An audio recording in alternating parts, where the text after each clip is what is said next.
G'day everyone, Eric here. So I was sorting out recently, as one does, and I found something that is Transformers related, but I didn't remember I owned, and I didn't remember existing. So I asked you guys on the community tab, and you were like, yeah, I'd like content about that. I'd like to see a video about that, a review. And here we are with Transformers Armada Battle for Cybertron, the board game by Hasbro subsidiary Milton Bradley. I don't think people remember how important Armada was at the time of release. Not only did Beast Machines just fail, Car Robots was brought over as Robots in Disguise as a holdover due to Beast Machines, but Pokemon had taken the world by storm, and Transformers needed to redesign itself, reinvent itself to become relevant again. And boy howdy did it get a big push from Hasbro. Transformers Armada is, of course, the end result. It is the first of 3 series that are a joint venture between Hasbro and Takara, more than what they used to have their old relationship, or their relationship now. Got a lot of merchandise. McDonald's, which a lot of Transformers do, but pillows, colouring books, board games, lots of stuff for Transformers Armada. And of course, here we are reviewing the board game Battle for Cybertron. Now, this one's actually really interesting, because the wiki doesn't actually have a page for it. It's like it doesn't exist. It has the minis. They're recognized. But at the time of recording this, and the time this video will go out, the 20th of the 6th, 2024, the wiki doesn't have a page for this game. It's a red link. The game was released in 2003 and is for 2 to 6 players, ages 8 and up. And as we can see on the back, lots and lots of stuff to go through. So let's get cracking. The basic premise of Transformers Armada Battle for Cybertron is to move around the game board, get in position, and attack your opponent's Transformer. Eventually, you will cause their HP to hit a point where they can no longer receive any more damage and are defeated. You will also lose the game if your deck runs out of cards twice. Decks are made up of 3 different cards that will be used in the gameplay. These are combat cards. These have both an attack and defend value. Power combat cards, which not only have attack or defend value, only one of each, but a special effect. Finally, you have special cards, which just give an effect for the turn. This may be very helpful for you or for your opponent. There are multiple ways to play the game. This is an example of the 1v1 game. There is also 2 versus 2 should you have 4 players, 3 versus 3 should you have 6 players, or the Master Rules where 2 players control 2 Transformers each. That's quite a different game, all things considered. The game comes with 8 characters, 4 characters aside. The Autobots start with, of course, Optimus Prime. The minis range between 2 and 3 inches tall. They look quite nice. Paint's a bit thick. They're missing paint up, so as you can see, no Autobot. And paint's a little bit sloppy there. There's some black there. But they look quite nice. We also have Hotshot. You'll notice these are all from Wave 1, with one exception. Hotshot looks quite nice. Deploying his Axel Zuka. Red Alert. You can really see the paint ups missing here, as the visor is not painted, so just a blank blue helmet. And his massive backpack for the electronics. Not my favourite toy from Armada. I think Hotshot's underrated, but Red Alert, never a big fan. And the only Wave 2 character, because he came along pretty early on, is Smokescreen, who looks a bit nice. Got all the right paint ups. I don't remember this being a very complex toy. Is his eyes painted in? No, they're not. For the Decepticon side, we of course start with everyone's favourite, Megatron, with his barrel out to the side, just like G1 Megatron. If you haven't caught that video, yeah, the second one goes into why the barrel is on the side of Megatron. It's a reference to the original toy. Looks quite nice amount of paint. We of course have Starscream, who's missing a lot of paint, and the head feels a bit big, but it gets the job done. They're very nice for little minis. They got the right amount of detail to get the job done. Of course, Demolisher. Everyone's favourite characters from Armada. Unless you like Blur, then you're out of luck. Or you like Red Alert. Not Red Alert. Jetfire. If you like Jetfire, you're out of luck. And finally, Cyclonus. Cyclonus, I think, looks pretty cool. I think I like his the most, but I love that toy. The original Cyclonus is a really enjoyable little toy with cool mini-con functions in the cockpit. Each character comes with a deck of 31 cards. These are very, very small cards. I think they're about 3 inches themselves. I can't find a specific game size that's meant to be. So I don't know if you can sleeve these up, but you do need the backs for gameplay. They're very, very thin. If you're familiar with Pokemon's Hasbro toys from around this time, when they had the little discs with the action figures, they pop out from the cardboard and they've got the remnants on the side. Feel exactly like that. They'll get the job done. I don't think they'll fall apart or tear or anything unless you're really, really hard on them. But I don't know how long their life would be in the grand scheme of things. Finally, you have the die. Now, the die is interesting. It's got 3, 4, and 5 and 2 on it. 3, 4, and 4, I believe, are only twice. 5 and 2 are once. That is because of this gimmick. This will come up in the master game, but rolling all allows you to move both of your characters, not just the one. The game comes with 4 different arenas, each on a double-sided card, so 2 each. The first is the Desert Arena. You'll notice each arena has specific starting spots for each character. As you can see, Hotshot starts here, Red Alert here, Optimus Prime, Smokescreen, Demolisher, Megatron, Cyclonus, and Starscream. This one flips over to be the Jungle Arena. Haven't played this one actually, we only really did deserts in playtesting, but as you can't move through these areas, this is probably what differentiates them more than the starting areas, because the boards aren't that big and you could get through them fairly easily. The other double-sided game board has the Autobot base, which has this big Autobot plate in the middle, and then on the back of that you have the Megatron's Throne Room Arena, which really nice red. And if you turn it upside down, you actually see the Decepticon insignia. So let me just set up a game and I'll show you how it works. To start a game of Transformers Armada Battle for Cybertron, choose your Transformer, place them on their designated starting zone, set your damage to 0, shuffle the deck and draw 4 cards. Now decide who goes first. This is the demo game as basically put forth by the rule sheet, the Desert Arena with Megatron versus Optimus. I'll be choosing Optimus to go first. The game also comes with a quick start guide that will tell you what you can do on a turn. Roll a die and move your character. The die is up to that many spaces, you don't have to move that many spaces. So let's say I rolled a 5, I can choose to only move 3 spaces. Perform 2 actions, which are draw a card and play a card. Playing a card also includes attacking, and we'll get to that in a few minutes. On the back, it tells you what cards there actually are. Combat cards, power combat cards, and special cards. And we'll get to that as we play. So let's roll a die and start moving Optimus Prime. Characters can only move straight or sideways. They cannot move diagonally, though they can attack diagonally. We rolled a 4. Optimus wants to get closer to Megatron, so 1, 2, 3, 4.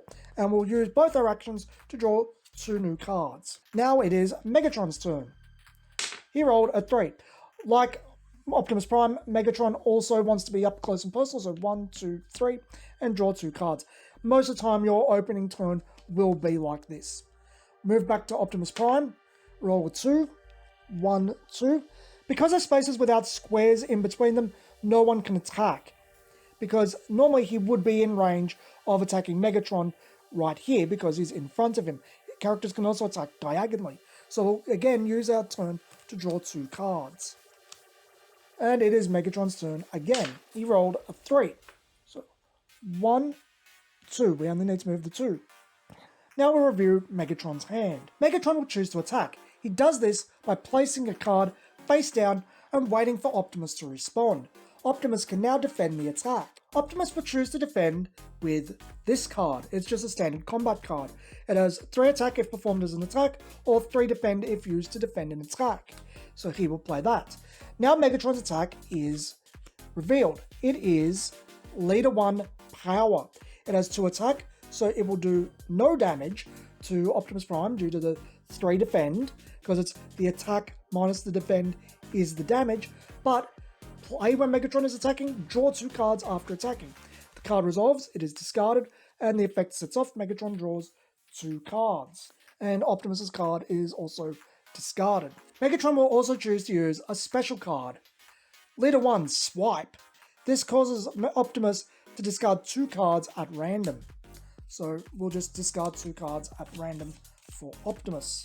Discard this card and this card.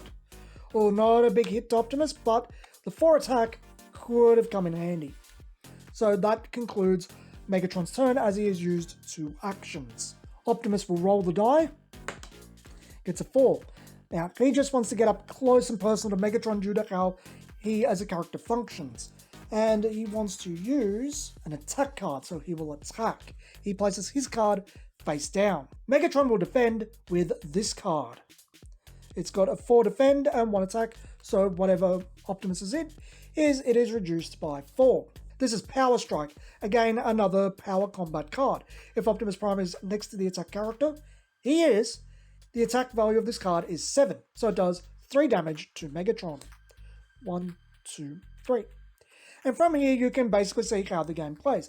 This goes back and forth until one player is defeated or one player goes through the deck twice. When you run out of cards in your deck, you shuffle your discard pile and make it a new deck. This is an example of the master play I mentioned earlier. A 1v1 game where both players choose 2 Transformers and they start with only 2 cards in each hand for each Transformer. The hands are separate for each character, you can't mix and match. And when moving, if we roll an all like the Autobots did here, both characters can move up to 4 spaces. 1, 2, 3, 4. 1, 2, 3, 4. That's about the major difference. You still only have 2 actions per turn, so either one character draws twice or attacks twice, or you split them between the 2. Other than that, the game is pretty much the same. The 8 characters included in Battle for Cybertron each have distinct play styles, so I don't think it's too hard for someone to find a character they like and would enjoy playing. I do think the selection being based on the first wave does hurt it a little bit, but it's likely that nothing else was finalised at the time, so no Jetfire or Blur. Let's quickly just take the time to go over each character. Optimus Prime likes to get nice and personal with the opponent. Ram him helps him jump across the board and deal some light burn damage, while Optiblock, First Strike, and Super Optimus gain large stat benefits from being next to the opponent. Sparkplug can also set up draws or hinder your opponents. Megatron runs a similar close combat game to Optimus. He can finish the game with Megatron Blast, a special that can deal 10 damage to any character next to him, but costs 9 cards in his hand to use. Tank Time, which is a great name, has the same range, but swings at 10, while Leader 1 cards either discard cards from your opponent's hand, slightly burns them, or draws you cards. Hotshot is looking to do massive damage with Quickshot. Quickshot gains 2 attack for every copy of Quickshot in your hand, and his deck has 7 copies. To help this along, Jolt can both draw 2 cards and shuffle your discard pile back into your deck, or retrieve copies of Quickshot from your discard pile. Mecha Surge Drive-By can also help filter your hand to get more Quickshots.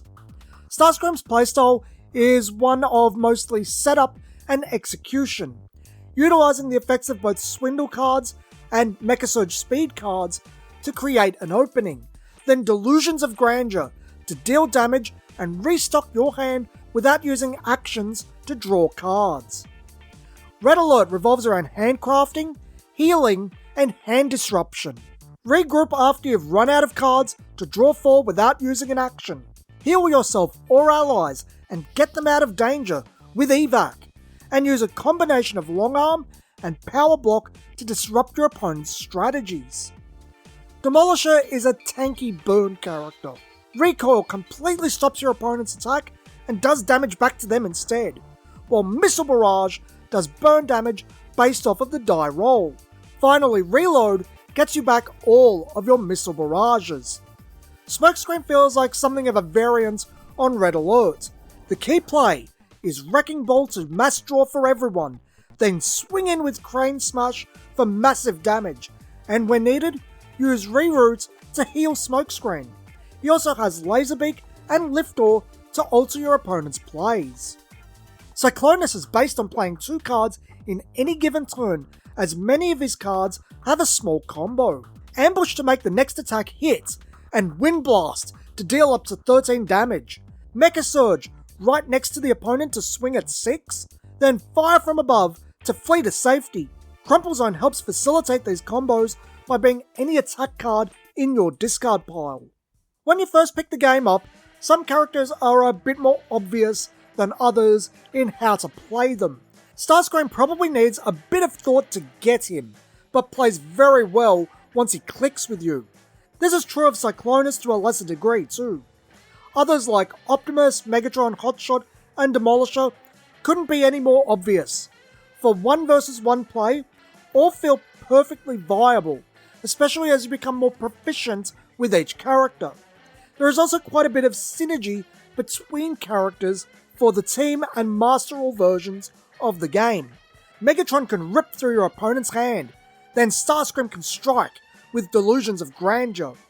Smokescreen can cause all players to draw 3, accelerating Hotshot into a hand of quick shots.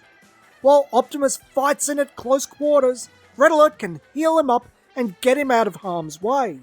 The only 2 that don't have this type of synergy are Demolisher and Cyclonus, but they play fine when paired with each other or Megatron. Transformers Armada Battle for Cybertron is a game aimed at 10-year-old fans of the Transformers Armada anime and toy line, and when taking that into account, it's a perfectly enjoyable game.